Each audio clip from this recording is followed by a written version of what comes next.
ഞാന് ഇവിടെ ഒരു വീഡിയോ കാണിച്ച് ഈ വീഡിയോ ഓർക്കുമ്പോ തന്നെ ചെറിയ അങ്ങനത്തെ ഒരു വീഡിയോ ആണ്. എന്താ ചെയ്യ, ഞാൻ മുസ്ലിമാണെന്ന് പറയാൻ നമ്മൾ കാണിക്കുന്ന ഒരു ആത്മവിശ്വാസമാണ്. അവിശ്വാസം ഉണ്ടെങ്കിലേ ലീഗുള്ളൂ. 5 വക്ത നിസ്കാരം ഉണ്ടെങ്കിലേ ലീഗുള്ളൂ. നിങ്ങൾക്ക് ഈമാൻ ഉണ്ടെങ്കിലേ ലീഗുള്ളൂ. ഈ ലീഗ് പാർട്ടിയിൽ നിന്നുകൊണ്ട് പാലം വലിച്ചാൽ, പാര വെച്ചാൽ, സ്വന്തം താല്പര്യങ്ങൾക്ക് വേണ്ടിയിട്ട് പാർട്ടി ഉപയോഗപ്പെടുത്തിയാൽ പടച്ചറപ്പ് പൊറുക്കില്ലെന്ന ഓർമ്മയോടുകൂടി മാത്രമാണ് ലീഗിന്റെ പാർട്ടിയിൽ അടിയുറച്ചു നിൽക്കേണ്ടത്. പിണറായി സർക്കാർ രണ്ടാമത് അധികാരത്തിൽ വരാനുള്ള പ്രധാന കാരണക്കാർ ഉമ്മമാരാണോ എന്ന സംശയമില്ലാതില്ല. കിറ്റ് തന്നപ്പോ പൊട്ടിയ ശർക്കരയുടെ മൂല അളന്നിട്ട് വോട്ട് മറിച്ച നെറികെട്ട ഉമ്മമാർ നിങ്ങൾ ഈ വീട്ടിലുണ്ടാവാം. പ്രസിഡന്റ് ആകാൻ ആഗ്രഹം എനിക്കുണ്ട്. നാളെ കുഞ്ഞാലിക്കുട്ടി സാഹിബ് വന്നിട്ട് പറയാൻ ഉദവിയെ രാജ്യസഭ MP ആക്കാം. ഞാൻ വേണ്ടെന്ന് പറയില്ല, എല്ലാവരും ആഗ്രഹിക്കുന്ന. നാളെ ആഗ്രഹങ്ങളും സ്ഥാനമാനങ്ങളും കൊണ്ടുവന്നാൽ എല്ലാവരും സ്വീകരിക്കും. പക്ഷേ സ്ഥാനമാനങ്ങൾ കയ്യിൽ കിട്ടാതെ വരുന്ന നേരം പാർട്ടിയുടെ കൗൺസിലിൽ നിന്ന് ഇറങ്ങിപ്പോകാൻ നിങ്ങളുടെയും ബാപ്പ തറവാട്ട് സ്വത്തായിട്ട് തന്നതല്ല മുസ്ലിം ലീഗ് എന്ന ഓർമ്മയോട് കൂടിയായിരിക്കണം പാർട്ടിയുടെ കൂടെ. ഇയാളൊരു ഹുദവിയാണ്.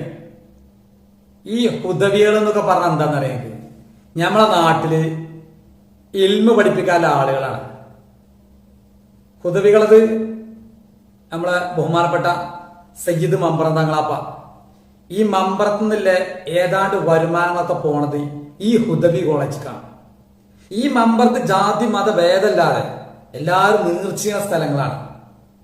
അതുകൊണ്ട് കിട്ടുന്ന ചെലവ് ഭക്ഷണം കഴിച്ചുകാണ്ട് ആണ് ഈ ഹുദവി ഈ പറഞ്ഞു നടക്കുന്നത്. ഹുദവിന്റെ തലയിൽ വെച്ചത് തൊപ്പിന്നല്ലേ, അതല്ലാതെ വെള്ളപ്പം അങ്ങനെ കൗത്തിയൊന്നല്ലല്ലോ. ഒരു അന്തല്ലാത്ത വർത്താനം പറയാന്ന് പറഞ്ഞാൽ എന്ത് വിവരക്കാരാണ് ഈ പറഞ്ഞുകൊണ്ടിരുന്നത്?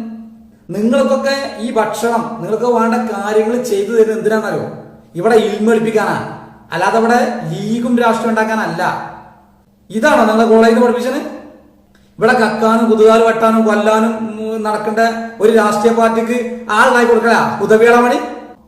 തിരിച്ചെന്നെ പറഞ്ഞ എനിക്ക് MP ഒരു കുഴപ്പമില്ല. പക്ഷേ ഒരു ഉസ്താദിൽ നിന്നും കിട്ടുന്ന ഇൽമ് ഉദ്ദേശിച്ച് ഏതെങ്കിലും ഒരു ഉമ്മമാര് അല്ലെങ്കിൽ ഏതെങ്കിലും ഒരു വാപ്പമാര് ഏതെങ്കിലും ഒരു മക്കളെ ഭക്ഷണം തന്നിട്ടുണ്ടെങ്കിൽ ഇതൊക്കെ ഈ പാവപ്പെട്ട ഉമ്മമാരെ വാങ്ങിയിട്ട് ഓ സ്റ്റേജിൽ കയറി പറയാണ് നെറികെട്ട ഉമ്മമാര് ലീഗിന് വോട്ട് ചെയ്തിട്ടില്ലെങ്കിൽ അന്നെപ്പോലെ കുറച്ച് ആളുകളുണ്ട് വെറും ഈ സ്വർഗവും നരകവും ഇവിടെല്ല മറ്റുള്ള കാര്യങ്ങളും പറഞ്ഞ തലയിൽ തൊപ്പിയിട്ട് മൂല്യമാണെന്നതിന്റെ വെറും കപട നാടകം കളിക്കുന്ന കുറച്ച് മൂല്യമാരുണ്ട് ഇവിടെ.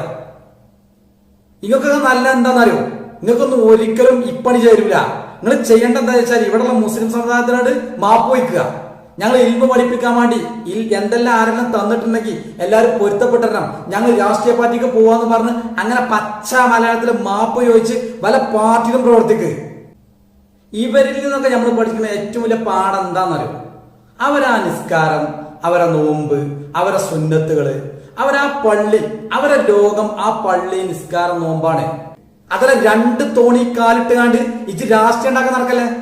എന്നിട്ട് മുസ്ലിം ലീഗിനെ വഞ്ചിച്ചാ നേരെ പടച്ച ശിക്ഷിക്കുമ്പോഴോ എവിടെ ചെങ്ങായി കിതാബിലെ പറഞ്ഞേ ഇതൊന്നും പറഞ്ഞ ഇതൊരു പഠിച്ച മനസ്സിലാണല്ലോ. അള്ളാഹ് റസൂലിന്റെ സുന്നത്തായ തൊപ്പിയിട്ട് സ്റ്റേജ് കയറി അള്ളാഹ് റസൂൽ ഏറ്റവും വെറുക്കപ്പെട്ട പലിശ വാങ്ങുന്ന, അള്ളാഹ് റസൂൽ ഏറ്റവും വെറുക്കപ്പെട്ട ഈബത്ത് നമീമത്ത് പറയണേ, അള്ളാഹ് റസൂൽ ഏറ്റവും വെറുക്കപ്പെട്ട അഴിമതി നടത്തുന്ന, അള്ളാഹ് റസൂൽ ഏറ്റവും വെറുക്കപ്പെട്ട വഖഫ് ബോർഡിന്റെ ഭൂമി കട്ടെടുത്ത് ഈ രാജ്യത്ത് എന്തെല്ലാം മോശത്തരണ്ടോ അത് മുഴുവൻ കാട്ടുന്ന ഒരു രാഷ്ട്രീയ പാർട്ടിന്റെ പ്ലാറ്റ്ഫോമിൽ നിന്നിട്ട് ഇത് അതിനെ സുന്നത്താക്കി സംസാരിക്കല്ലേ. എല്ലാ നാട്ടിലും ഉസ്താമാരുണ്ട്. എന്റെ നാട്ടിൽ കണ്ടമാനം ഉസ്താമാരുടെ നാടാണ് എന്റെ നാട്. അവിടെ പുറത്തുനിന്ന് ഉസ്താമാരുടെ പള്ളിയിൽ വന്ന് ജോലി ചെയ്യണുണ്ട്.